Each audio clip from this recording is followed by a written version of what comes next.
আসসালামু আলাইকুম। আবার কিছু কথা শেয়ার করার জন্য আপনাদের কাছে আসলাম। একদিন আমার বাবা আমাকে ডেকে বলে, মা, পৃথিবীতে সবচাইতে আপন কি? কেন বাবা, আপন কি? মা বাবা, আত্মীয় স্বজন? তখন আমি বললাম, কেন বাবা, বন্ধু বান্ধবও তো আপন। তখন আমার বাবা কি বলছে জানেন? তখন আমার বাবা বলছে, মারে, বন্ধু বান্ধব হয়েছে হীরার মতন, আর ভাই হইছে স্বর্ণের মতন। তখন আমার বাবারে বললাম, বাবা, বন্ধু বান্ধব হীরা কীভাবে হয়, আর ভাই, রক্তের ভাই বোন, তারা কিভাবে স্বর্ণ হয় বলো তো দেখি। তখন আমার বাবা বলছে, হীরা যদি একবার ভেঙে যায় কখনো জোড়া লয় না, আর ভাই ভাই যদি সম্পর্ক ভেঙে যায় তাহলে জোড়া লয়। যেমন স্বর্ণকারেরা স্বর্ণ ভেঙে চুরে আবার নতুন করে গয়না তৈরি করে, ওইটা হয়েছে ভাই ভাই। তা আমি তো বলবো, এখন আমার বাবা যা বলছে পুরাটাই উল্টো।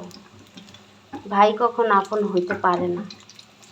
বিপদে আপদে তো ভাই বোনই পাশে থাকে, তাই না?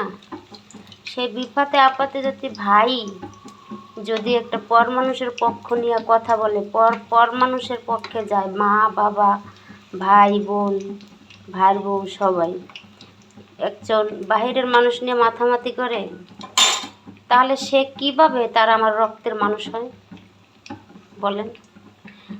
তা আমি এখন আজকে আমার বাবার কথা অনেক মনে পড়ছে যে, বাবা তুমি ঠিক বলো নি, পরই আপন হয়।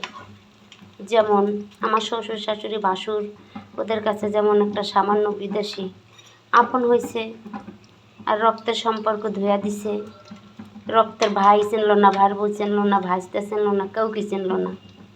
স্বার্থের দুনিয়ায় যারে দিয়ে স্বার্থ হয়, তাতে পর হোক আর মুচি হোক আর টানালা হোক, যাই হোক, স্বার্থের জন্য তারা সবই কিছু করতে পারে।